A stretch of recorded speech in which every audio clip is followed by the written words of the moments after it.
All right, and I think we should be live. You want to pull it up and tell me if we're actually live? Yep. We're good? Yeah, seems so. All right, let me check the YouTube, make sure it's all good. YouTube never, like, saves the name of the video for whatever reason. Yeah, it's not changed. Do you hear any background sound on my end? A little bit. Yeah, Like a a little TV? bit. Oh, yeah. Hold on. Hey, Isella, can you turn down the TV a little bit? Can you turn down the volume a little bit? Okay, but that's really loud. All right. Jeez. She's like, you're louder than me, so I need to. I was like, well, I can't hear. Alright, there we go. Yo, when are you getting Mason coffee mugs? Yeah. I need that. Same. When I do like a live show, when I'm doing my own shows, maybe I'll have a mug. There you go. Oh, like tea time with Mason. Hey, I would watch it.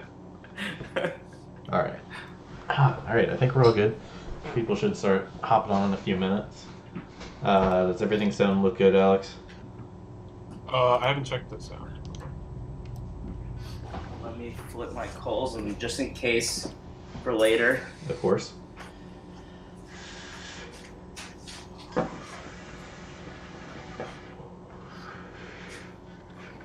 Yeah, everyone's audio is fine.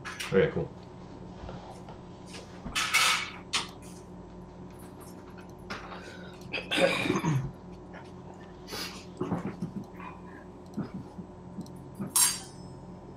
Those bird tongs are badass, aren't they? I love them. Yeah, I just got them back. My friend had them for like ever. Yeah, What the fuck did you they're get? so comfortable and they fit the coal so well. They're so underrated. Like I would love to make them because they're so awesome. Is that the next Mason product? Mason tongs? Now, I don't think there's enough money in that, like, for me to like put all that capital No, into it. I don't think there's any money to in make tongs. them. I would have to make, yeah, I would have to make like hundreds of them just to get a minimum order. Yeah. And I don't know. I think people are still using like tongs that they bought with their Chinese hookahs like five years ago. So. I use these a lot too. I literally just use my Sahara tongs. The Yeah, those gladiator are some tongs. Chinese cheap, And I like use- just a regular. Oh, those, yeah, those are cool. I have multiple chilling on my desk. So these tongs, Hookah John gave them to me like as a gift like 10 years ago, and they just are really nice to use. They're really easy to grab things with, and it's a little piece of Hookah John. I use Sheikah tongs on like for my cold caddy and like shit like that. And I've got Sahara tongs that I keep on They're my actual super tray. big. Yeah, no, they're perfect for like flipping coals and stuff because they're long as hell. All right, 9:30. All right. I think we're good to go. Got one person watching. That's probably you, Alex, isn't it? Well, other people are gonna join. Yeah. Now that it's 9:30. Yeah, it takes time. Well, so I'm anyone also gonna post it on my fan page. sounds good. Anyone watching, thank you for joining us. My camera's over here, isn't it? Thank you for joining us. We are back to Hookah Smiths, the new year. We haven't streamed in what? It's been like a month or now, I think. Yeah, it's been 1 month since we were waiting. Yeah. But it's no big deal. Well, it's also got distracted by holidays and stuff, so happy to be back. Excited to be streaming again. Gonna get back on that regular schedule. Do you guys have a nice holiday? Yeah. Well, first off, I want to say, we're live, right? Yeah, we're Yeah. live. I still can't see your video, but that's cool. Well, I'll improv your facial expressions. But thank you for having me. I really appreciate you guys having me as the first guest on your show. I love what you guys are doing. I know you guys are pretty active on Reddit, and I'm on there a lot too. And so it's awesome to be face to face with you, Alex, and hopefully Wade later if his video works. If you go to the actual like YouTube or Twitch link, my video comes through on there. It won't come through on the website. Oh, it does? Yeah. Yeah, Here. I just have it open, muted. Yeah. Well, let me see if I can get it on there. It's also hella Yeah. delayed. Oh, there you are. I do see you on there. Okay. Yeah, usually just leave Awesome. that one open muted, and that's the only way you can see Wade.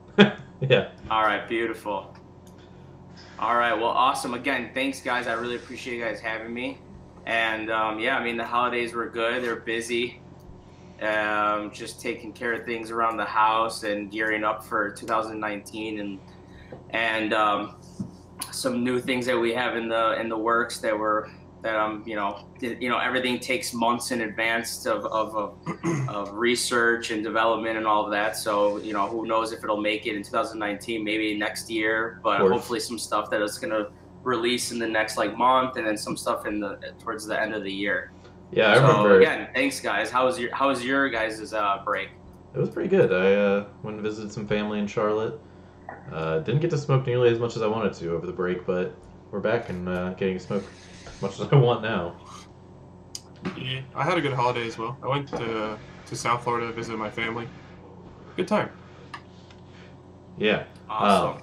For anyone watching who is not aware, you are greeted by our ugly mugs and then the glorious Mason bowls of Mason Shishaware, the owner, purveyor, and enthusiast extraordinaire. Thank you. We are delighted to have you. Yeah, I mean, I started off as an enthusiast about it was probably now about 10 years ago, and so it's awesome to be here now talking to you guys. Yeah, it's crazy how so many people involved in the industry and so many people who are so deep in the industry and do such great things, like even Chica or Trifecta or Mason. The three companies that I list some of my favorites they were all started by just people who were enthusiastic about hookah. And now they're giving back in the best way they can. Yeah, exactly. It's great to be able to turn a hobby. I mean, basically, it's still a hobby. Obviously, I still love it just the same way that I did day one. And being able to start a company in it just allows me to be surrounded in it even more. And I mean, it's just awesome to make part of a living off of it. I still have a day job, just because I'm in the luxury shisha space, and it's a very niche market right now, but I just really am happy to be able to put a mark on the industry that I've loved for so many years. Yeah, hopefully eventually you can make a full-time job out of that. Would you ever want to do it full-time, do you think? You know what? I mean, I would love to. It's just, for me, to be completely honest, it's kind of like a scary prospect, with the FDA and a lot of where the industry can go. There's some crazy regulations, and the government doesn't even know what they want to do. They just started getting into shisha. And any company is the consumer. It's not really in the consumer light really right now, as far as what's going on with the government and all that. But it's something that's definitely scary. I mean, if they have their way, it's only going to be grandfather companies, which are some of the old school pre-2007 companies that'll be around, and all the new companies would be pretty much gone. Which, I mean, hopefully it doesn't get to that point. But that's why right now it's something that I can't say that I can go full time when I don't know what the future will bring, Yeah, absolutely. Yeah. Not only that, but it's kind of crazy. It's been almost 2 years since the FDA stuff, their official start date was August 2017. And there's been not really any new information that's come out. The only thing that's really changed is that I've seen Trifecta and Fumari, their new bags have this product contains nicotine stuff. That's the only real change that I've seen. I'm sure there's a lot of stuff behind the scenes, but on the main line, it's just crazy how little they've given anyone. Yeah, I mean, the thing is, it's because of the vape scene. Let's be honest, shisha is just underground still. It's not as mainstream as vape or cigars or cigarettes. And because of the vape and the jewels, everybody, at my work, everybody's got a jewel.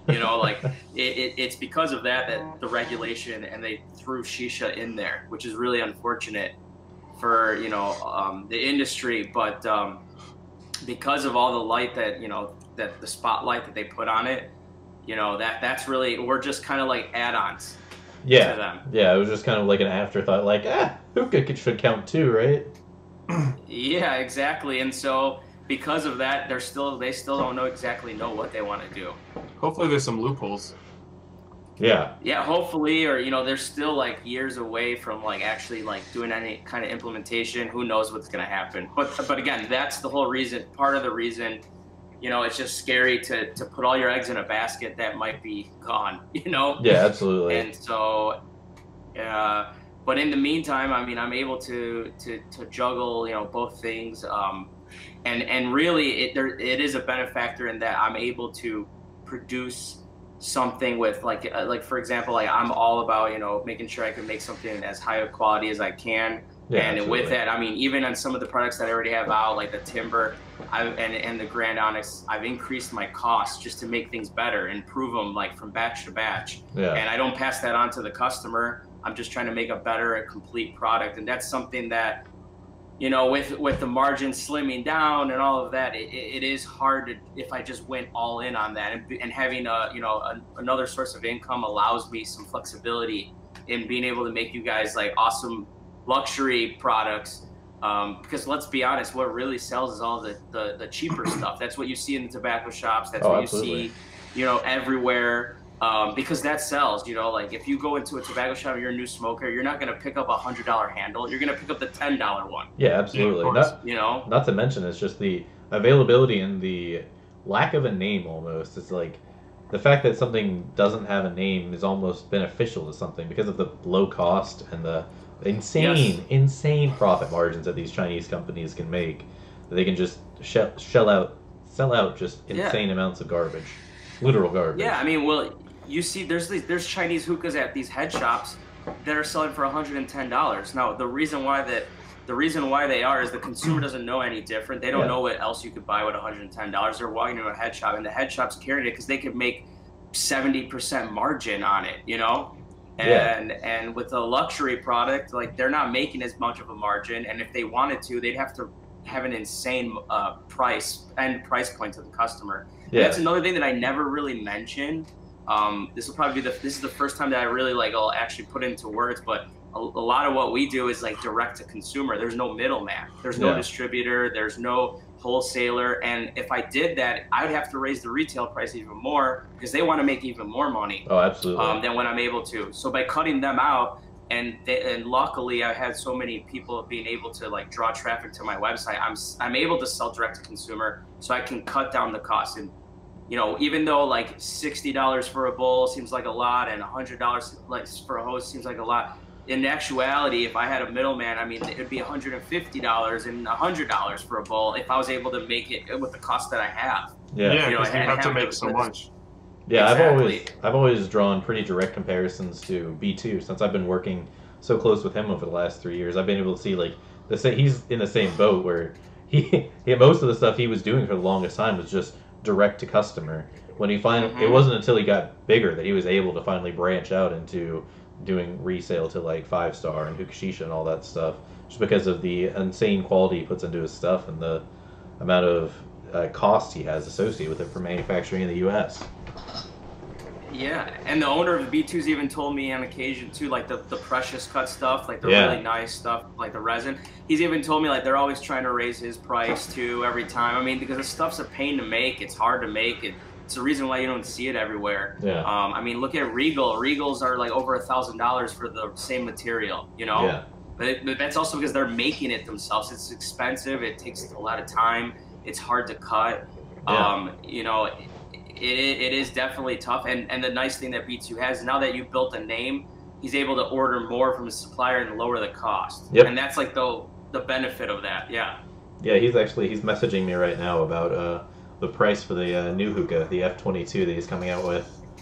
Pretty excited for that. Pretty excited. I think you guys will be it looks awesome. I think you guys will be more excited when you see the price too. This one's going to be considerably cheaper than the original B2. That's awesome.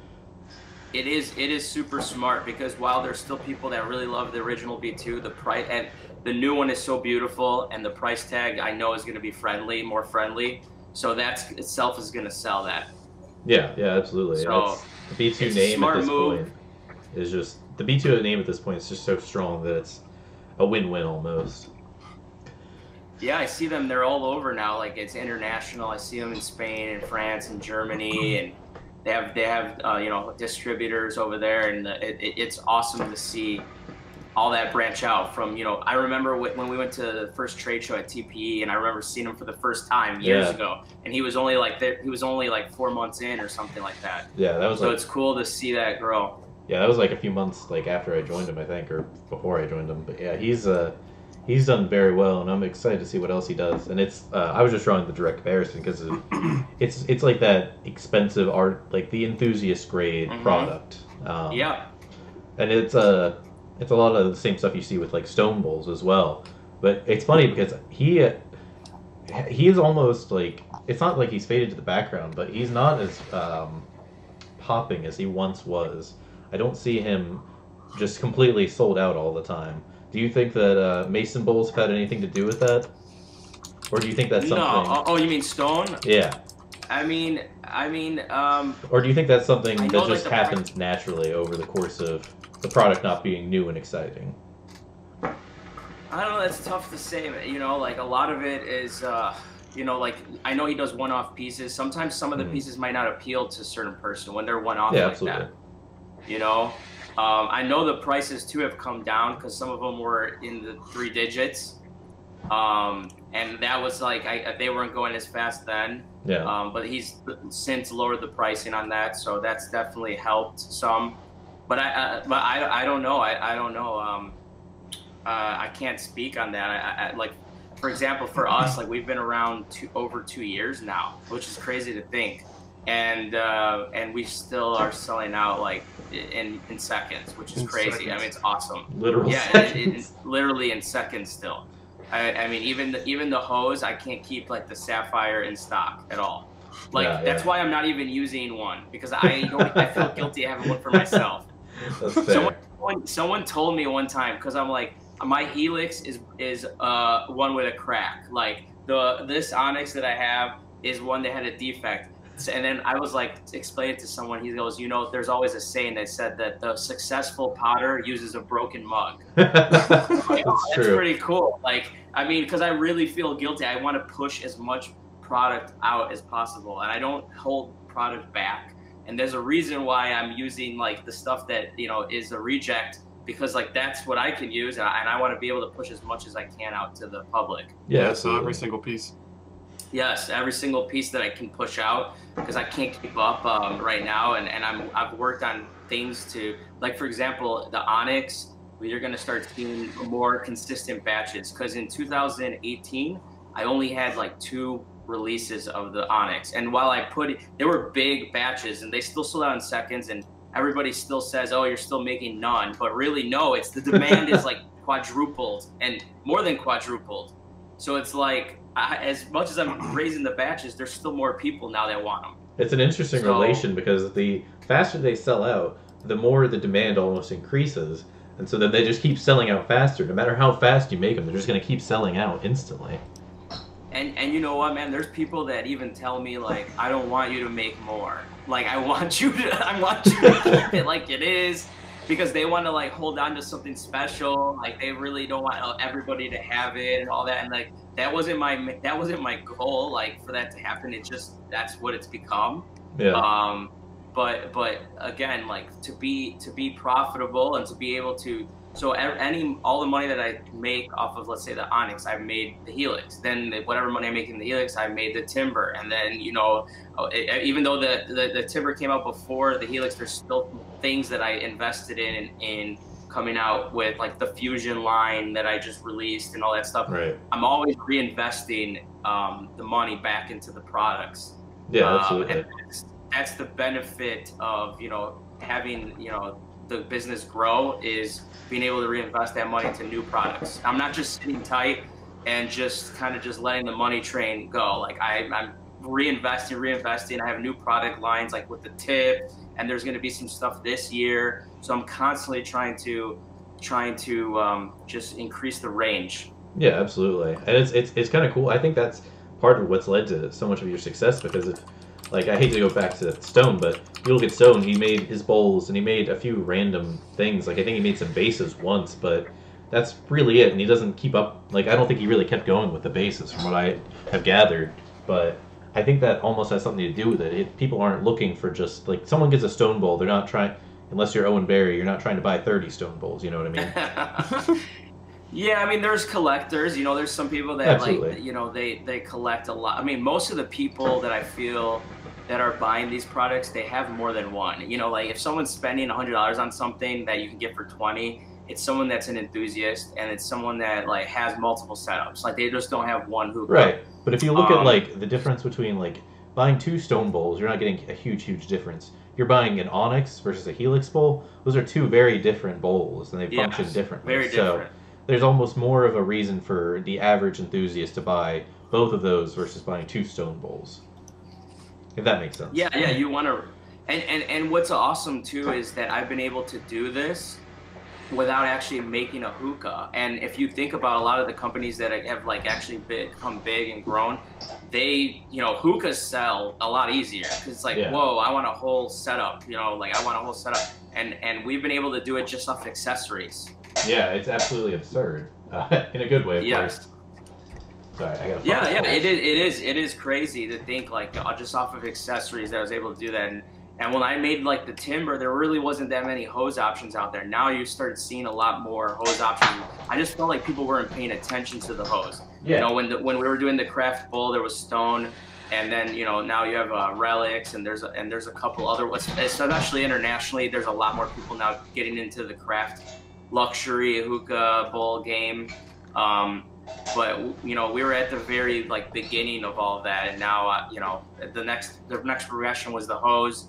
And so yeah, I mean it's cool to see the mark that I've been able to like kind of to make on some of this. Yeah, and I think that's one of the craziest things that you did. You literally made the artisanal hose market. Like you look at the like Moses hoses and what's the other one, Resin Kings.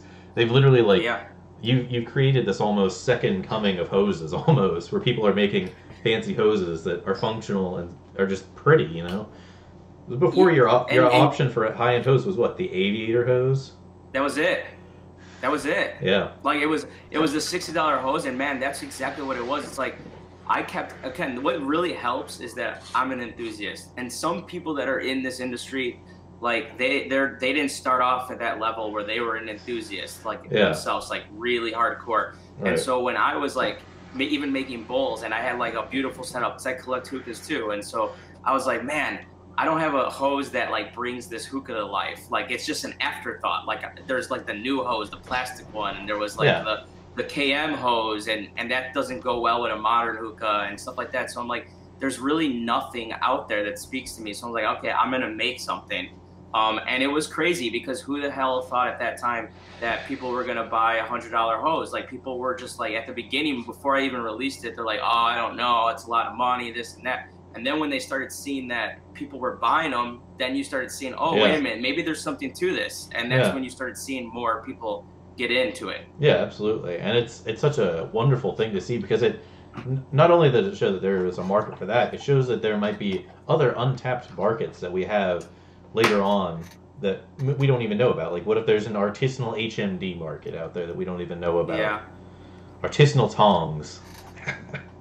There is something that I'm not going to say yet, but there is something that I'm going to be releasing next month that no one's done that I know of in the United States. All right. I mean, even overseas, but it's another artisanal thing.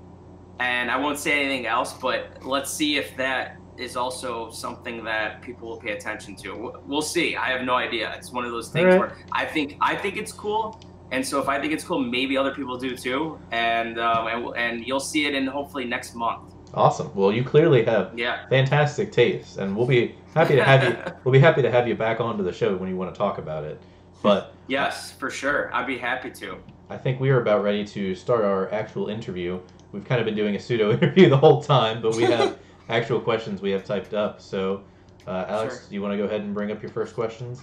All right. So, how long did you smoke hookah before you decided that you wanted to create your own product? So I started smoking hookah. It's like about 10 years ago now, and I think it was about 7 years into it, 6, 7 years before I started deciding that, you know what, I wanted to make my own mark in the industry and create, you know, the Onyx Bowl basically. And it took about a year before a release. And even when I did release it, I don't know if you remember, there was a hiccup and I didn't have any for another 6 months, and everybody started calling it the Unicorn Bowl because they didn't know if it existed. Oh, I remember Like, people were mad yeah. at me for having one. Yeah, so you were actually, Wade, you and Christian were the first 2 people to have one. Yeah, I know. We were at Hookah and Beyond. Like, I got mine the day I went to Hookah and Beyond, and we're sitting there and we're both smoking with the Onyx bowls, and Yes. we were getting some glares, to say the least. You know, I remember that. It was and it was so cool. And I think I heard like Kyle say something like this too. It's like, it's so cool to see these in different like states and in people's like living rooms, so that after they've been in my kitchen for like so many months or whatever. It was just so cool to see this product in other people's hands, and it was like addicting. It was like, oh man, that's so awesome that they have a piece of me, you know. Like, it's hard to explain. And that just drove me even more. And then you guys loved it. And when I was developing it, like, I had smokers, like I have multiple prototypes that look different. And I had people locally, because, you know, there's a lot of Chicago enthusiasts, and I had like prototypes of like, what do you think about this size? What do you think about this size? And everybody loved how shallow it was. Yeah. And I was like, wait a minute, you think it's too shallow though? They're like, no, this is perfect. Like, you know, and that helped so much because everybody's preferences are different. So getting that feedback was awesome. And so, yeah, it took about like a little over a year and a half just to get that out. So the Onyx Bowl was your first creation, or just the first one that got like really popular? No, that was absolutely the first thing. And then I think I created the next thing was the Timber, and that was about a year and a half or a year into the Onyx. Did you have the idea, like, were you thinking about things like the Timber when the Onyx Bowl was released, or was it something that came after the Onyx Bowl had already become popular? No, it's funny that you say that, because you know what it really came from? I had the idea of the Grand Onyx back when I made the Onyx. Really? And yes, and I was like, I want to make a wood-stemmed hookah bowl, and because it took so long to make the Grand Onyx too, I decided, hey, you know what? Now that I have the capability of doing wood and all that, let's make a hose. Like, in the meantime, like, it would be awesome. Like, I always had this idea, and that's how it sparked. That's where it came from. So it was almost like it was like an afterthought that ended up being great. Like, it's a big seller now for me.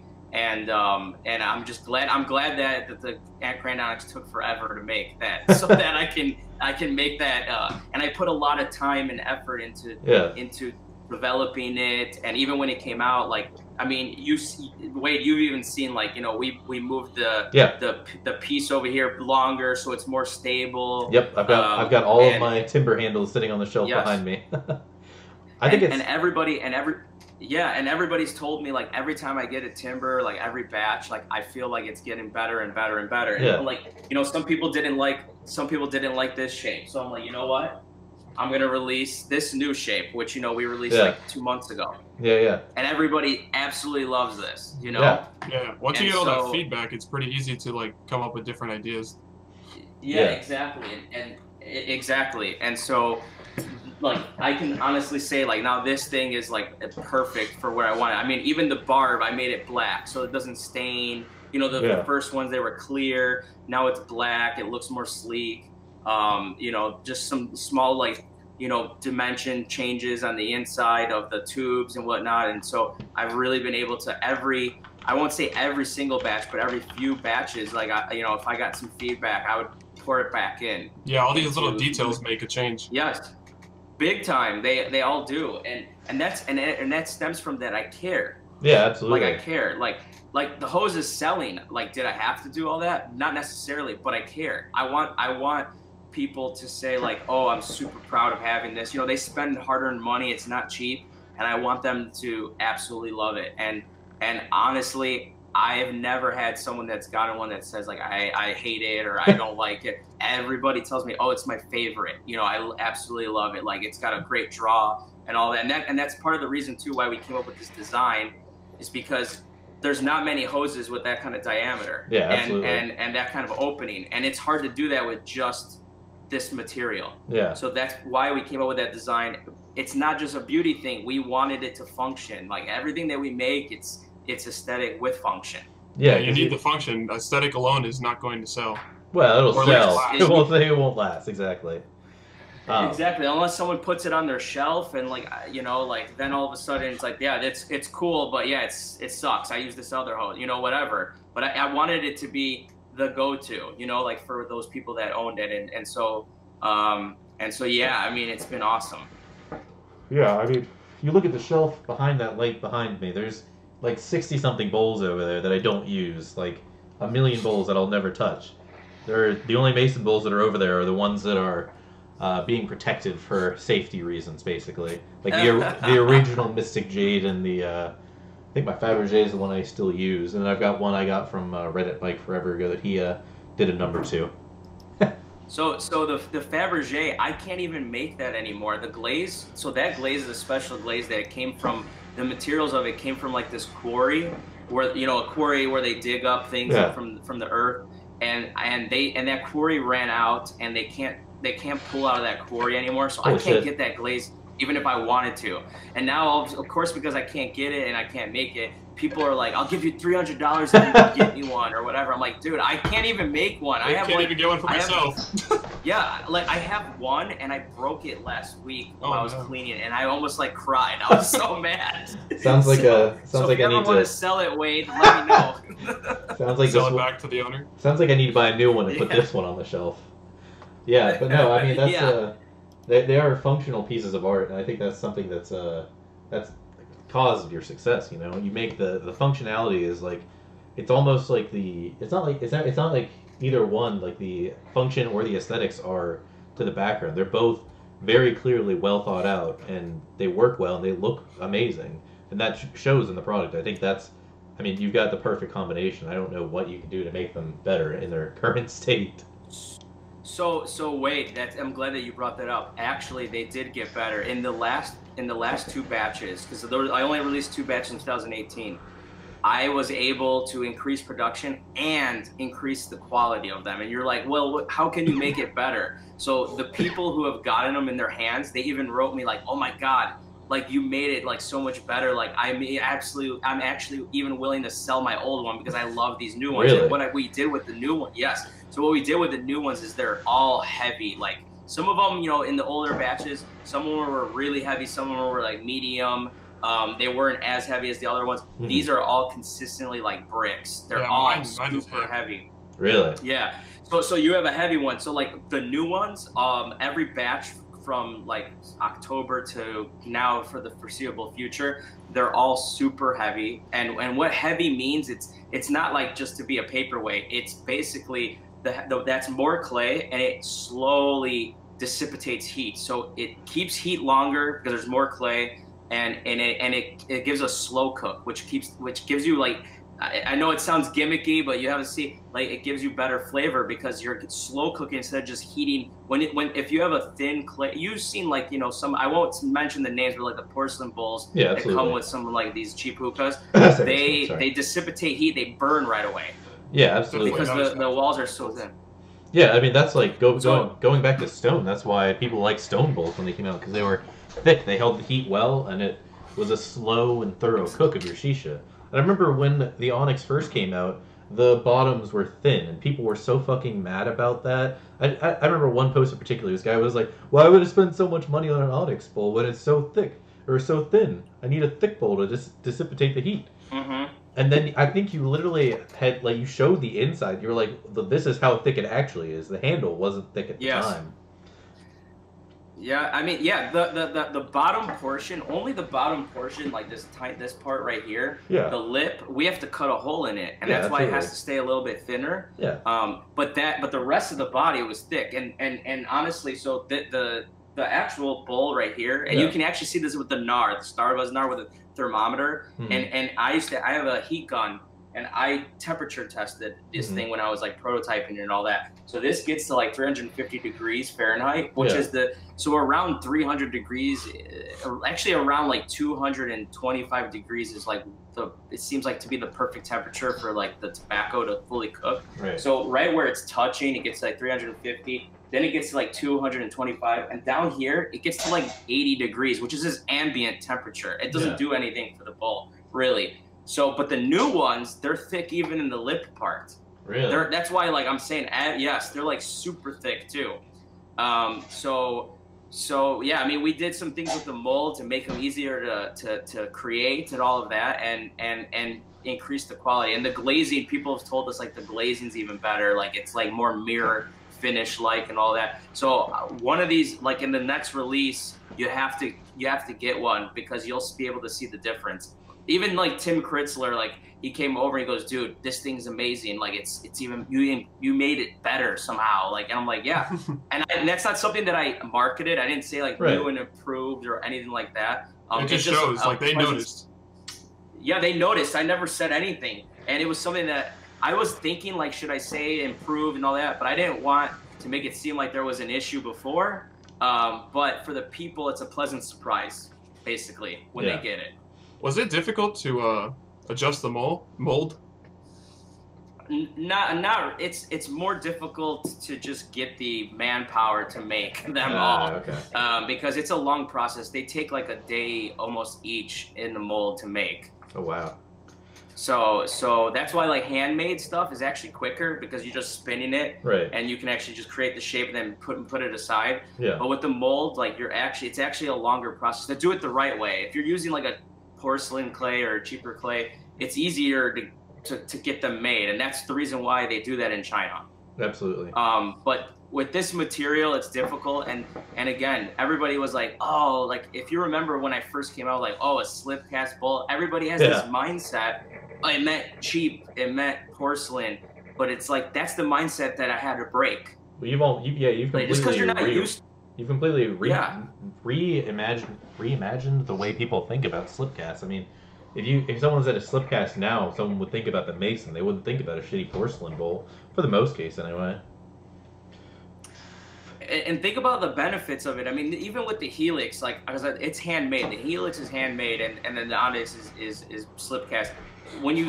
Even with the Helix, as much as I can fine tune it, they're all gonna have slight They're all gonna be variable, like between each one because they're handmade. Yeah. Absolutely. The nice thing about the Onyx is they're all the same. The way that I tested it to smoke is the way that you're gonna get it. So like, sometimes people get a bowl, they're like, oh, I can't get it to smoke right, it's too shallow. I bought one that says that it was supposed to be shallow, but it ended up being deeper and all that stuff. That's the thing with handmade bowls.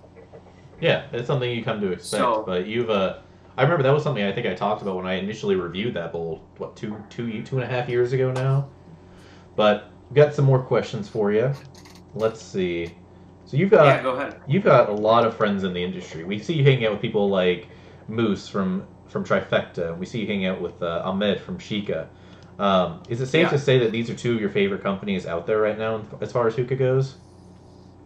Yeah, those are. I mean, I love those guys. I love their products. I loved them before I was even making products. Mm-hmm. I'm smoking Trifecta right now. Same. I always love traditional hookahs. I still collect them. And before I actually got into making my own company, I actually had talked to Ahmed from Shika into doing engravings. And if you ever remember, the first Shikas, they didn't look like they do now. No, definitely not. They didn't look anything like they do now. They looked more KM-esque, you could say. Yeah, definitely. And when we were talking, because I found out he was in Chicago, I was like, hey, let me meet you up. Like, let's talk. I wanted to kind of like pick his brain and tell him some of the ideas that I had. Yeah, absolutely. And I told him, like, I love, like, the things that I love about Turkish hookahs is the engravings and all that. It'd be awesome to have, like, hookah brass with engravings and all that. And when I started seeing that, and do you remember on Reddit there was the Shika train? Oh, absolutely. Everybody was going nuts. Yes. Yeah, there's a whole subreddit for it. Yeah. So when I saw that, to be honest with you, I'm like, oh my god, people liked my idea. Yeah, absolutely. So that's kind of like the catalyst. Is I was like, you know what? you know, and not only that, but I have talked to other vendors too. I won't mention their names, but there are other people that are out there, and I would always give them feedback just because it was fun for me. Yeah. I loved talking about hookah and all that. And I saw them implement things that I talked about, and they did well. And I'm like, you know what? Maybe it's time for me to do something for myself. That's awesome. So, and that's that's the catalyst of it. So since you've already done collaboration hose with Trifecta, do you see yourself doing any more collaborations with different brands? Yes, actually. We'll see in 2019. There might be a collaboration with 3 different brands, maybe. Ooh. Yeah. So we'll see, though. What kind of I won't say who they are, but yeah, it's in the works. It might not happen. It could happen. Yeah. It might not happen. It's at the very beginning stages. But the great thing about it is some of them just approached me, you know, like and some big names too, like in the hookah industry, and it's awesome. Like it's like a dream to be able to do that, because still at heart I'm just an enthusiast too. Yeah, absolutely. You know, and like every time I pick up like a new hose or whatever, I still geek out over it. Yeah. You know, like I still geek out over like, oh my god, this is so cool. Like this is like a new color, for example, like that I never released before, and I'm like, oh my god, this thing is beautiful. Like, and that's how I know if I don't feel that way about a product, then I can't release it. Yeah, absolutely. You got to be excited about it to be able to want other people to buy it. So what other companies do you admire in the hookah space? You talked about Trifecta and Chica. Are there any other companies that you like, or you like what they do? Yeah, I mean, I love B2. I mean, I haven't been able to. I want to get a Precious Cut in the collection. However, it's one of those things. It's kind of crazy, because you think like, you know, I'm able to make money in the hookah space, and in that I can kind of like trick myself into saying, oh, I'll just reinvest into like other hookah things for my collection. Yeah. But really, what ends up happening is like every time I see like $1 from the hookah, like whatever I'm selling, I do reinvest it into the company. And so with that, I haven't been able to grow my collection as much, because and honestly, there's a lot of people that are doing like small craft guys.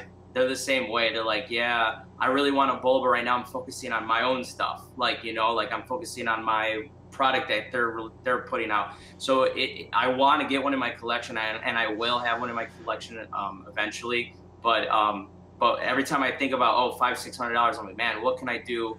You know, I could put out a new product. You know, absolutely. stuff like that. Yeah, it's a hefty investment. I can understand that.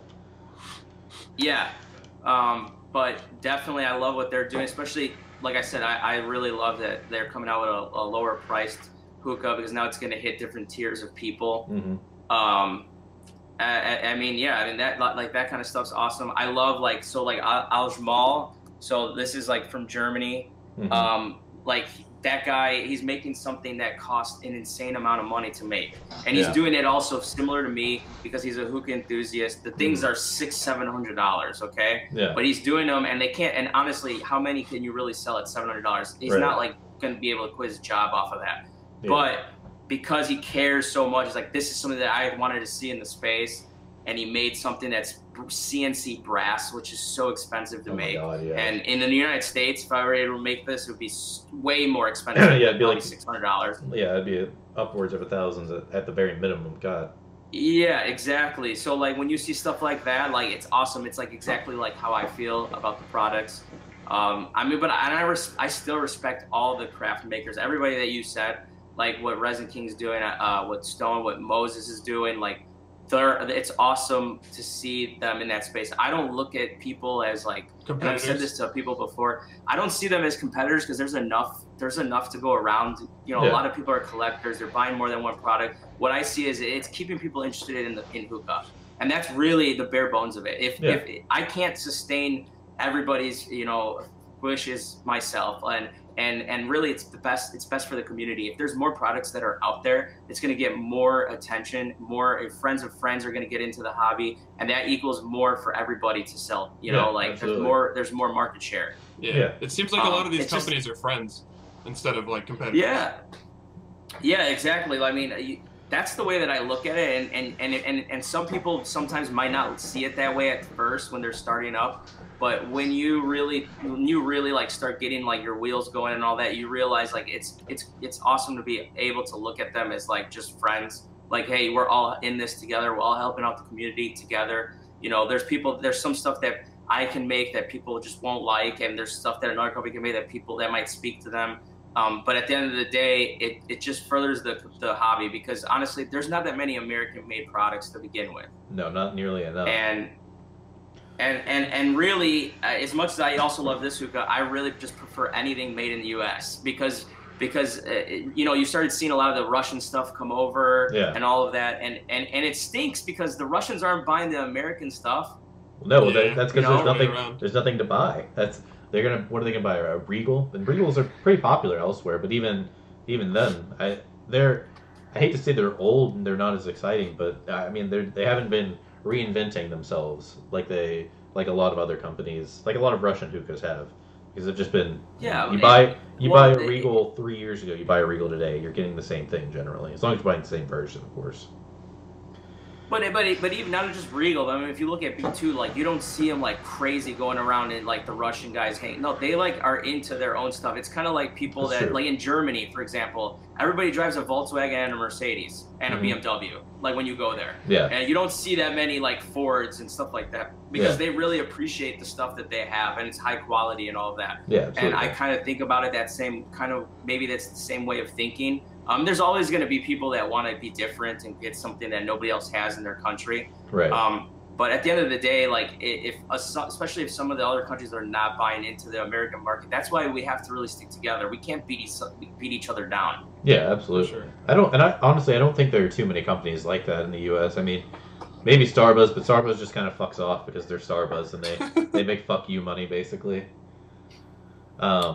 I mean, they don't have to release anything. They just release tobacco and they're set. You know, they don't have to do anything else. They already made a name for themselves. Yeah, exactly. Look at Cloud. Cloud could just keep making the Lotus and be set for life. You know, it's like they don't have to come out with anything else. Yeah, and that's honestly probably what they'll do. Or maybe a $2,000 pipe that comes out a year and a half or two later. Who knows? Alex? Yeah, exactly. Well, and that's what I said. Some companies are like, just like, let me like I won't say names, but we'll mention like something like that. Like, you don't see people developing new stuff. Like they got their moneymaker, and let's be honest, man, it's a business. Like, people don't like to hear like, oh, they're making money, this and that. But that's how people are able to survive, is keep giving you products. Yeah, they have to make money, but not every company is into reinvesting and creating something new. And that's what I wanted to do. That's what I think makes me a little bit different, is because I could just sit on the Onyx Bowl and be fine, but I'm still spending money to reinvest in making new stuff. Yeah, you don't want to be one and done. Yeah, absolutely. No, but I don't want. Yeah, exactly. It's not fun. It's not exciting for me as an enthusiast. I want to see products that I like, that are in the market, that are not in the market, and really, like, again, like, that's what I want to be known for. Like, if there's like a legacy, like I could look back on, is that I just tried my best to like make a mark in different aspects of the industry, and not just settle on my laurels and on one product. Yeah. Well, you're a big fan of Naros hookahs, right? You have like a dozen or so of them, right? Yeah, I have like man, I haven't even counted, but I think that there's like something like that. Yeah, they're actually all they were all over here, but we had to do some like work over here. So like I pushed them all in the back. My wife said it's getting out of hand, but I'm gonna have to make like a room specifically for them. Yeah, that's but I just like, I love like the traditional stuff, because that's when I first started. It's gonna sound so cheesy, and I know Alex has one too. Smoking out of it now. Which is, yeah, exactly. When I first started, and you kind of go back to when you first started. When I first started, there was no modern hookahs. The only modern one was Regal. Yeah. And it was KM and it was Naros, and like those were like the two main ones in Regal. Yeah, and everyone at that time wanted to have a Naros. Yeah, and everybody wanted a Naros. Everybody wanted a Naros. That was and like I remember the pipe that everyone wanted if you were like exactly. Smoking.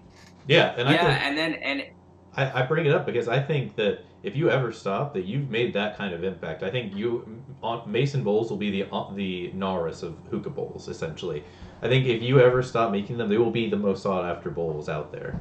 But what do you think, Alex? Do you agree? Yeah, I actually would agree with that because it's a like the NARS. It's a collector piece, but it's functional. Yeah, At the and same time. it's sought after in its prime. I think it'll only continue to be more sought after as time goes on. People buy them for like So, $300 now. Yeah. yes, people are still. I was about to say that. So people are still like, especially overseas, even more.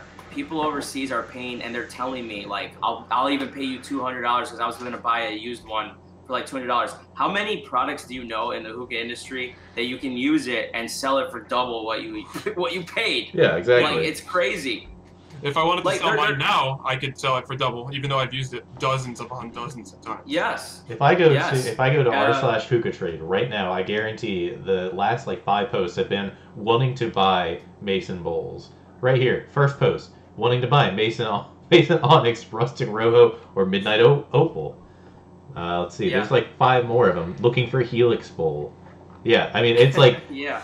Alex and I are mods of that sub. We don't look at it too much because it's not that active, but that's like 90% of the posts are either that or maybe someone wants to gnar us, It's absolutely insane, the demand, even the second-hand demand for the product. Yes, it is. Like I sold a Grand Onyx to someone in I hate to say where it's at because I don't want to get it wrong. I want to say it was in Germany, and they wanted it for charity purpose, and so I sold it to them retail price or whatever. So they put it out for charity, and it made $350 for them. Holy shit, that's And insane. I was okay with that because I knew that they were gonna go. It was gonna go to charity. Yeah, that's awesome. That's amazing. And that was like 2 weeks ago, 3 weeks, like last month actually is when it was. Yeah. So it's still awesome to be able to have that demand after 2.5 years. Yeah, and I think it goes back to like what we were saying with you keep putting out new stuff as well, so it's not like the demand has never decreased for the original product. Now you're adding demand for other products, and people are seeing these other products, and even new people seeing these like timber hoses. They're going back and looking at, oh, what are these other things that he's made? He's made this Onyx bowl. I need this Onyx bowl. The hose is so cool.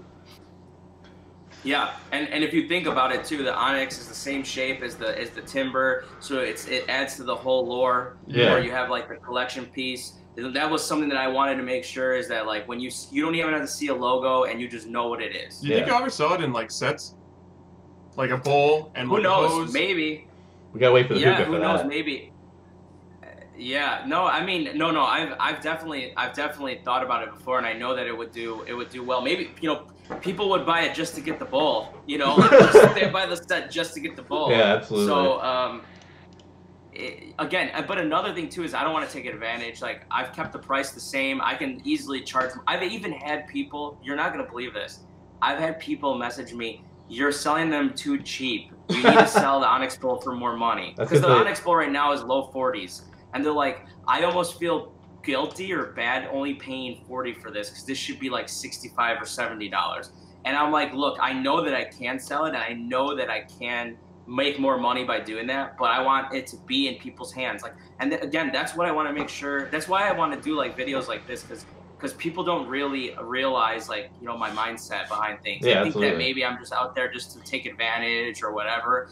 Like I can literally, people are telling me these things. Like customers are like, I want to pay more for these. I don't even want to give you only 40. What's that? So that must feel great. That people. Oh, are like, it's yes. Like it's unbelievable. It's really awesome. It still kind of like shocks me to this day.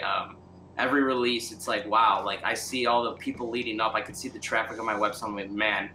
I'm not gonna be able to. Not everybody's gonna get one. Like because I can see the demand and how many I have, and so. Yeah, it's a double fold thing. If you see on Reddit, and it's kind of calmed down lately, but remember there was like backlash every release. Oh like yeah, that. absolutely. It slowed down a lot over the last while. It's kind of crazy. Yeah, like people telling me how to run the business. People telling me, I had a guy who wrote me a 3-paragraph email about how much he hated me because he couldn't get a bull for 2 years. and you know what I did? And like, I mean, it was bad. Like he goes, I'm going to go to the expo. I'm going to make a sign. Like it was crazy. So I go, you know what? Here's my phone number. I want to talk to you. So I emailed him my phone number and I talked to him for about an hour. Yeah. And the reason why I do that is because at the end of the day, he's just someone that loves my stuff so much that he got this aggravated about. I don't look at it as like this guy is just an a-hole or whatever. Like, he's a customer that wants my product, and he's so passionate about it. Yeah. So I talked to him, and afterwards, like when I explained to him the process and the reason why it is, he was like, I'm your #1 fan. Can I buy a hat? Like, you know, right after the conversation. And he didn't even have a bull. Luckily, he was able to get one then, like a couple weeks after. That's awesome. That's absolutely. So it is. It's awesome how you can almost turn people into fans just by, you know, being yourself and telling them your love for the products. But speaking of that, which of your products is the one that you are the most proud of? Oh, come on, that's a hard question. I can't. I don't know if they're like. It's like asking like your parents which is your favorite kid. That's fair. You know, like I can't really say it. Like they've all been successful, and so for that I've loved every single one of them. Like even like the mouth tips, like someone like was just sending me a picture today of like some other like competitor mouth tips. Yeah. And they're like, but they don't like hold a candle to like what you're making, and like even like the quality of these, and like how I've even now been able to make them on the rubber, which I never had before. That was another thing that I wanted to do that was better, because the other ones, they would unravel and people had to tie them back up. So now I have different colors, not just black, and I'm single-handedly doing each one myself. Good God. You know, putting these pieces together still. But I mean, even something like as simple as this, like in certain countries, like they go crazy. Like they are asking me specifically, like, I just want this. Like in Greece, for some reason, they love the mouth tips. That's insane. Like, absolutely. And I have a guy who like is on the beach, and he's always video chatting me with his like, not video, like sending me videos of his gold, because I have the gold stone ones, which are like these. These are actual. They have like gold in them. Right. And he's on the beach, like at a hookah lounge that he runs, and he's just always like tagging me with just the mouth tip. He doesn't have anything else, and he just absolutely loves it. That's wonderful. Yeah, it's awesome. I got a follow-up question for that. Like, do you have any inspirations from where any of your products came from? Like your mouth tips and stuff. They remind me kind of like marble Nars when I think about it. It's so hard to say. I mean, I don't know if I have like a specific. There was nothing that I ever like looked at and said I want to do this because of that or whatever. It kind of not really. I think it was just like a culmination of just a bunch of other things that I was into. Like when I saw like hookahs getting more complicated, like for example the Regals with the wood, right? I was like, I want to make a handle with wood. Yeah. You know, so like stuff like that. But for the most part, I feel like a lot of the other products were kind of like just like completely original, straight from your head. Yeah, I mean, and I can't say that there was probably no like hidden influence that I had. I think just being in the industry for so long, it's just like natural. just not in the industry, but just being a hobbyist. Yeah, you see a lot of different products. Like for example, like you like what you like. It flows into what you do. Of course, that's natural. It's just subconscious. So when I was an enthusiast for 6-7 years before I came out with a product, I would read all of the forums. Like I was on Hookah forum, I was on Royal Hookah forum, I was on Hookah Pro, I was on Reddit for years. I was on, and then the Facebook group I found out about like last, because that was like it didn't really pop until like the very end. But I remember going through these threads every day because I was more of a lurker. I didn't really like post that much, but I loved just reading. Because I think all of us into hookah, we like to make things complicated. That's the reason why we do this. Like, you know, like we're all like trying to complicate things. Like we can easily just smoke out of KMs with like a plastic hose and still get a decent session. Like, you know, like, but we want to complicate things. And so my thirst for knowledge and always learning about the newest thing, I remember people always talking about, I want a shallow bowl, or these bowl like takes too much tobacco. And no brands were really like speaking to that. Like, there was no like shisha saving like actual like thing that holds a HMD that was always like shallow and all that. So when I would read comments, that kind of told me there's got to be a market for that. Yeah, absolutely. So that influenced me, like the actual like the people influenced me, whether they knew it or not, because I wasn't talking to them. I was reading all of these, you know, years of posts. Yeah. So we've talked about what you're proud of, but what do you think is one area that you fall flat in? What do you think is your biggest weakness as a company overall right now? I would say like to be like truly, obviously the main thing is like what we were talking about earlier with B2 is like being able to scale it big enough to where I can lower the cost, be able to sell to distributors, and get product out in more people's hands. Right. For me, you know, what I've learned in like small business, like it's one thing to start a business, and you see this with all kinds of companies, like you know all kinds of companies, not just Hookah. It's one thing to start a business, but then it's another thing to scale it. It's like a whole. Yeah. That's why you see companies like for example, Whole Foods. You know, did you know that Whole Foods was a guy in Texas with a natural food shop that started in Texas? Really? Like he didn't know how to really scale Whole Foods to what it is now, but he had to get people on board that had the know-how to do that. Right. So for me, it's probably being able to scale, and I don't know if I'm doing it the right way, but it's one of those things where I don't know if there's not like a manual on how to do it, you know. But yeah. It's also very, very, very hard to find manufacturers in the United States. Yeah, absolutely. It's very difficult. So that's like the one thing that I wish that I hope to develop better. Yeah, absolutely. And it's something that it's a learning process. You don't just know it innately. You learn it as you go, and it can only get better. So if that's where you can improve, where do you think the hookah industry as a whole could stand to improve? Like, what do you think is something? Let's narrow it down to the U.S. for now. What do you think could make the U.S. hookah market better than it is now? I think honestly, and I don't know exactly the right answer on how to get it to this level, but we need to like somehow become more mainstream and changing people's mindsets about hookah, and that starts down to the level of like even the hookah lounge owners in giving like their, you know, when you go to a hookah lounge, 9 times out of 10 it's quick light pulls and a Chinese hookah still. Yeah. And the only way that the industry is going to grow is by those shop owners, those hookah lounge owners, and us being able to speak to people who are not just in the Facebook groups. Because if you look at the Facebook groups, it's the same still, like couple hundred people that are active in all of them. Yeah. Yeah, absolutely. And we're not going to grow the industry by just talking to those people, the same people. Right. If we're going to further, and here's the thing, you know, if you think about it, it's better for everybody. Like they might think, oh, well, like, you know, you want to like, you know, you want to expand, you want more money. No, like really what it is if there's more customers, if there's more demand, there's going to be more brands that come out of nowhere to meet the market. There's a reason why there's only so many US brands, because it's really hard. It's a market that's not hot right now. It used to be hot like 2007, 2008. It was everywhere. Yeah. So when Starbucks became huge. But it's almost like a trend that kind of like died down, especially with vape now. Everybody's like, you know, like my friends are like, why would you smoke a hookah when I could just have one in my hand? Yeah. You know, but they don't get it. Yeah. They don't get it. It's accessibility to a certain level. It's just how. But they don't. Yeah, go ahead. No, what I was going to say, but they don't understand the aspect that you get around with friends, you have a conversation, like pack methods, like the full bodiness of like a tobacco versus like a watery like vape that's like airy and all of that. Like they don't understand the other aspects of hookah, and a lot of them, my friends, like they've even bought hookahs now because they're like, whoa, this is awesome. Yeah. So I know that it's out there, like people would appreciate it. It's just that it's not in people's faces.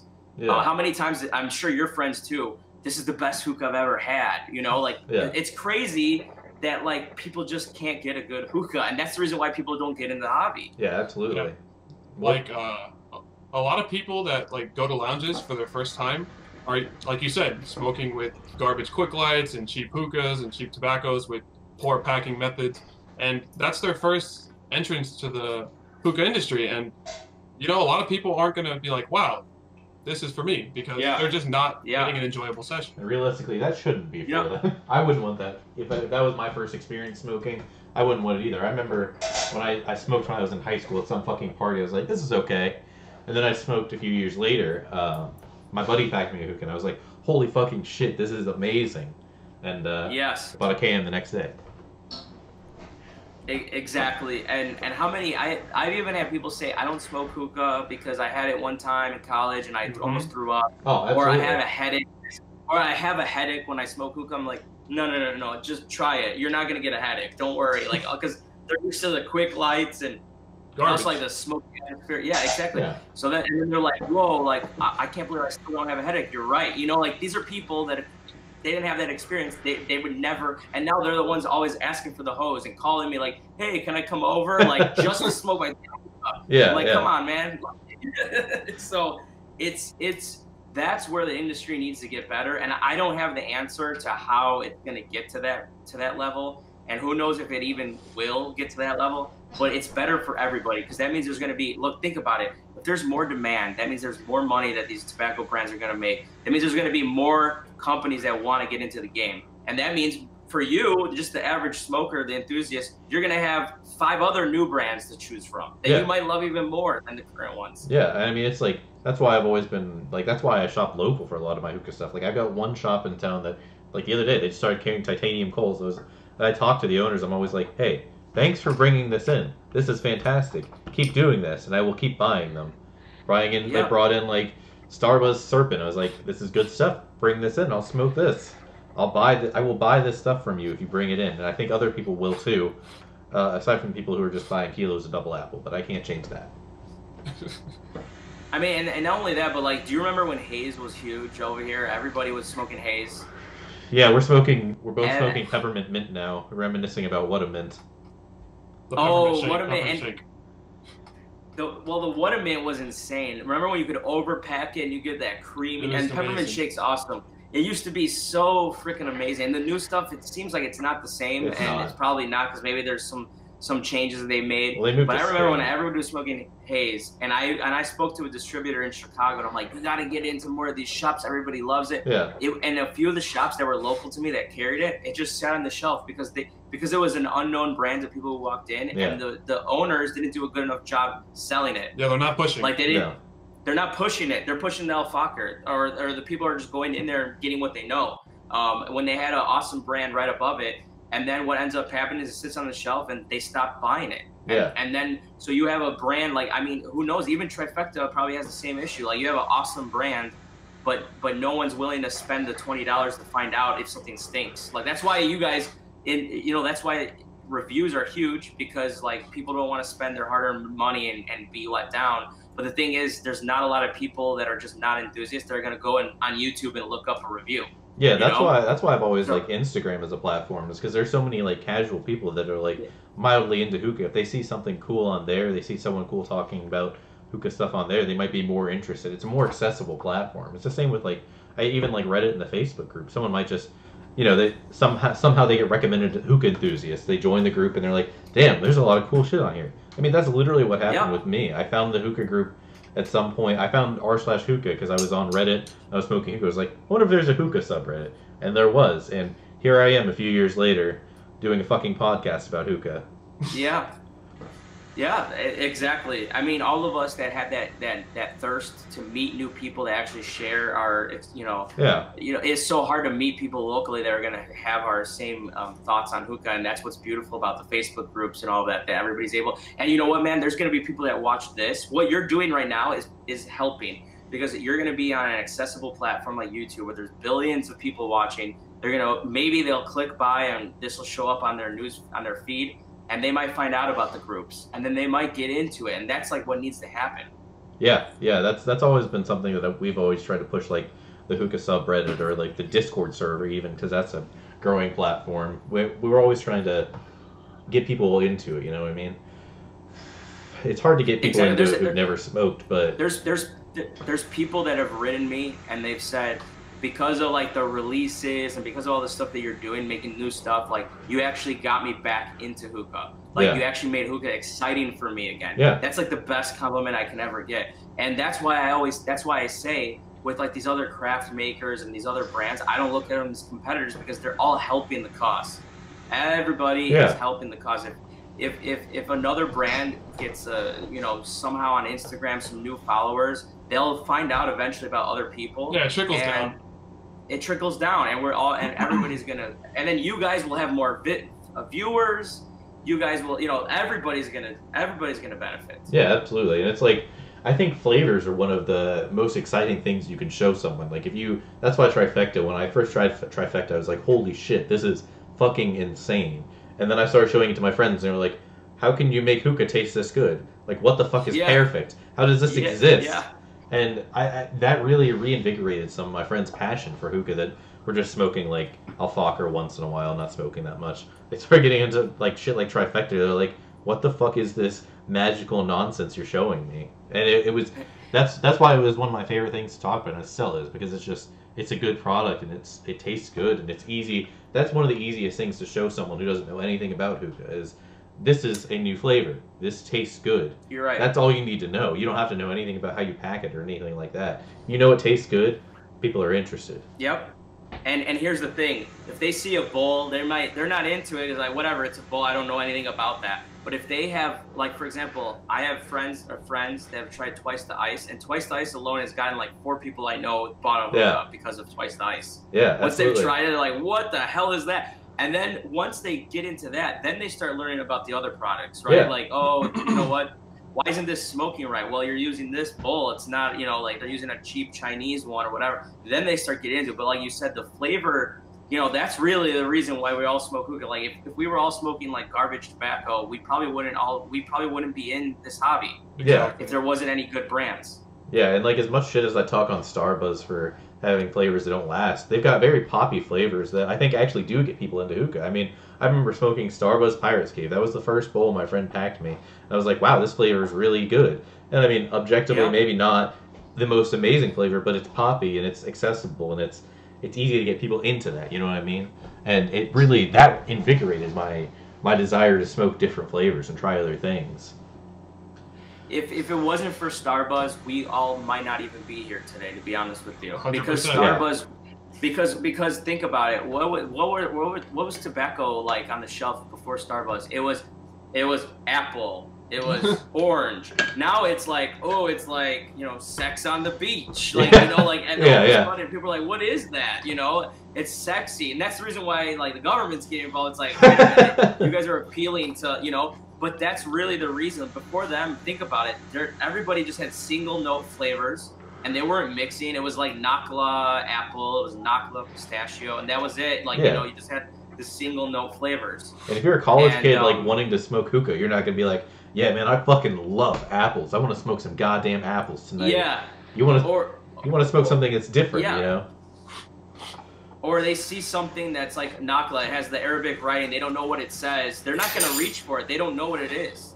And then all of a sudden you have Starbuzz with an attractive can and like a girl on it, or like, this crazy like design, and they're like, I'm going to grab that. I'm going to try it.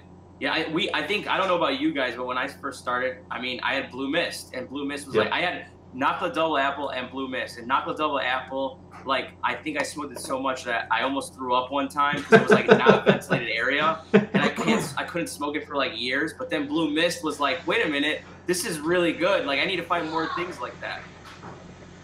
Yeah, no, absolutely. I went backwards. I tried Double Apple later and found myself enjoying it as a more refined smoker, ironically, and now I smoke it too much. But yeah. And everybody's different. Some people started off with a KM. They never went the Chinese route. Like my first hookah, I got into it because someone like gave me I had a customer that I shipped hookahs for, and it was like in my day job, and they sent me one free. And then I started YouTubing how to pack it because I had no clue. Right. And then it just went down the rabbit hole. Yeah, and then when it spirals. When I found out what is a KM, like when I started hearing people say KM, like the next day I went to like a Arabic grocery store and I bought a KM, and I was like, oh my god, this is insane, this is so much better, so yeah, it is fun how it all starts, but that's what we need to do as an industry. Yeah. All right, well, we're nearing the end of our show because our coals are dying, so we've got one more question for you and we'll get it wrapped up. So Alex actually wrote this question.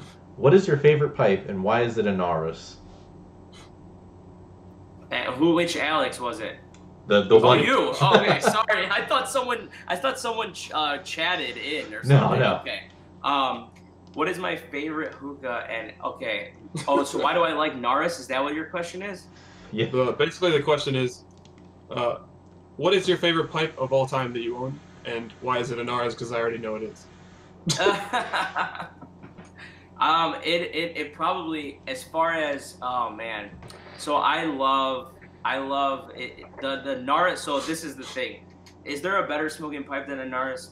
Yes, there's definitely, you know, modern diffusers and all of that, but it's almost like a car. Like, I could buy a car that's got 500 horsepower that looks modern and has heated seats and has all these things, but it wouldn't make me feel the same as if I had like a vintage car. Because to me, that's what speaks to me in the car. Well, I also love cars. I have neither of those today, but like it's a goal that I want to have Right. soon. But like it's the feeling that you get when you can look at your pipe and feel proud, and 100%. that feeling is exactly, and that's what I feed my business off of. Is like when you can hold something, and like for example, like you have a handle. It's like obviously you're proud of whatever's in your hand, right? And at the time before there was handles, you know, I was like, I love the hookah, but I'm not totally excited about this handle that I'm holding. So I wanted to make something that gave me that feeling, that experience. And for some reason, the NARS with the traditional beauty, and maybe it has a lot to do with the beginning, you know, when I first got into the hobby and everybody wanted it. There's just something about it, like a brass on crystal base that just It's made beautiful. me feel some type of way, right? And so with the hose, it makes it this, especially the timber. I don't know if you have a timber, but if you do and you put on the NARS, it opens up the draw where it's actually like I can't smoke it without a wide hose because it is a little bit too restricted. And I like restriction, but it makes it a medium restriction, which I really like. I think too that after you start getting this hobby for a while, like you actually start preferring like a little bit of restriction. 100%. Before you like Yeah. you like the big, airy, wide open, but you get more flavor out of the restriction. You can learn to appreciate it. You even like the bubbling again, you know, like stuff like that. Yeah, absolutely. And that speaks volumes, right? Because like there's definitely better stuff that smokes than a NARS, but it's the feeling that you get about your setup. And that's what you see so much of on the groups and all that stuff. You see people, they're proud to show this off. Like this is my this is different. This is unique to me from head to toe, from bowl to base. Like, and that's really what it is. It's just the aesthetic beauty and how it makes me feel. And there's really no other way I could put into words. So I've always said that people like to flex with their hookahs on the Facebook groups. The same people have been flexing with NARAs for the last 10 years. You see these people with new hookahs. They're posting new hookahs every week. The people with the NARAs are posting the same NARAs every week. Because it's a NARAs. It speaks for itself at this point. And goddamn, I need to buy NARAs. Yeah. And I mean, there's other, like, I love this Al Jamal. I mean, I absolutely love it. Like, as far as like Russian hookahs go, like, I do have a matte pair, and for what it is, it smokes incredible. You know, like, it's great. A B2, I've smoked out of B2s. I have a B2 Reaper thanks to Wade. Yep. I absolutely love that thing for traveling. Like, it's I don't know what else you can get more portable and that smokes that good. Like, that's a real niche right there. Yeah, absolutely. So yeah, I mean, to answer your question, that's what it is, and I think that's probably all of us. I'm gonna throw it back to you, Wade. What do you think is your favorite? I know you probably have to say B2. I don't have to say B2. I can say whatever I want. I'm just joking. He doesn't have to. But no, like, so every day I have two hookahs that I use. I use my Hookah when my other hookahs are dirty, but I use my B2 Precious Cut and my matte pair. Those are the two I go back to every day because I was using, like, I like the Starbuzz or the Sahara Smoke Executive. It smokes great. I like the restriction on it, but I really fucking hated keeping up with it and maintaining the brass and all that stuff. I like the Zara Z70 I have over there, but I feel like nervous smoking with it because I've already broken the purge ones with glass. That thing is amazing. Yeah, it smokes great. A knockoff version of that. It smokes great, but my god, my cats terrify me with it. Like, I was smoking in the living room one day, but I left it for like 20 minutes. I come back to a broken purge, so that mostly sits. I love it. It smokes great, but I would rather use a B2 that I know is not going to break if my cat's or dog not going to. I'm gonna say a strong statement. I think that the Z7, because I have like a Chinese version of it that I got. I don't remember how I got it, but like I couldn't get the Z70 for some reason. I couldn't find it at the time. That it probably is the best smoking experience with a double diffuser and like it's insane. The honeycomb. That is insane. But like you said, I can never use it because I'm gonna break it. Yeah. I know that I will. And not only that, but I like the rumble. Like I really, even if it's like a diffused rumble, I like the rumble that a B2 has, even with a diffuser on, or even the subtle rumble that a matte pair has with a diffuser on. So those are the ones I go back to every day. I mean, the B2's just been my go-to for the last fucking almost 3 years now. So yeah, maybe I'm biased, but yeah. Oh, one thing before we cut off. So like I have a batch release coming in the next week. I didn't release the date and time, but it's most likely going to be next Saturday, this coming Saturday. Yeah. And in it, I'm going to have like the mouth tips, and I'm going to have the helix that people have been waiting for like 6. I haven't actually released it since May on the website. Holy shit. So it's gonna be crazy. Everybody really wants it. And then I also, and going back with always reinvesting, I also have a new like colored silicone to match like the hoses even more. That's awesome. what I have, this white one with the logo and everything, just to keep continuing to, like I said, reinvest, giving people more of a customized experience. Because sometimes the colors don't match with black, and like there's people that, you know, they want the whole thing to match their setup, and yeah, so absolutely. I'm just giving people more options. Yeah, absolutely. So batch release sometime next week, you said? It's gonna be Saturday. This is like the first time I've said it, but I'm gonna release the date and time like most likely tomorrow. But it's gonna be on Saturday. There you go, the Hookah Smiths exclusive. Batch release sometime on Saturday. You go. Well, thanks, man. We appreciate you so much for coming on the show. Maybe next time you come on, we'll pack more coals so we can go for even longer. Yeah. But this has been an absolute pleasure to talk to you. You've given us some absolutely wonderful insight into the industry and your thoughts and your processes behind what you do. And it's been absolutely stunning to talk to you. We do hope to have you on sometime soon. Absolutely. When that new product comes out, you let us know and we'll have you on. I would love to, and I really appreciate it. I guess, again, I'm honored that I'm like, you guys have always been supportive of me from day one, and so it's awesome to be able to talk to you guys, and I hope this channel continues to grow, and I'll do my part into trying to, you know, push it out there. More people can know about the content you guys are putting out, because if you guys don't get enough in front of enough viewers, it's almost like a shame, because you guys are putting out good content. So, like, honestly, more people need to, and I know people will watch it, so it's just about getting your name out. So work on that fan page, though. Yes, that's huge. That's our next goal. But yeah, thank you so much for coming on. We appreciate your support. We appreciate supporting you because you make such wonderful products. Alex, do you have any closing remarks? It was really amazing to talk to you. It's really cool to see all the different insight you have and different opinions, because, you know, not everyone has all these creative thoughts like you do. Yeah. So it's really cool to see all this new stuff come to fruition. Yeah, and it's awesome to hear you talk about your passion, because that's one of the reasons we were so excited to have you on for our first guest, because we knew we saw you on the Facebook posts before you were even Mason Hookah. I mean, we knew you were such an enthusiast, and we knew that you had the passion. So we were very honored to have you as our first guest. Yeah, it makes me really happy to talk to different enthusiasts like yourself. To talk to an owner of a company and see how much they love the industry and they're not trying to make a quick buck, it really makes me happy. Yeah, it's great to see that there are people like you out there, and that we're happy to support anyone who like you in the industry that does make wonderful products and has such a wonderful outlook towards the industry. And as long as I keep getting like this beautiful feedback, I'm gonna continue to I love it even more and more. Every time I hear a compliment, it still affects me the same way that from day one.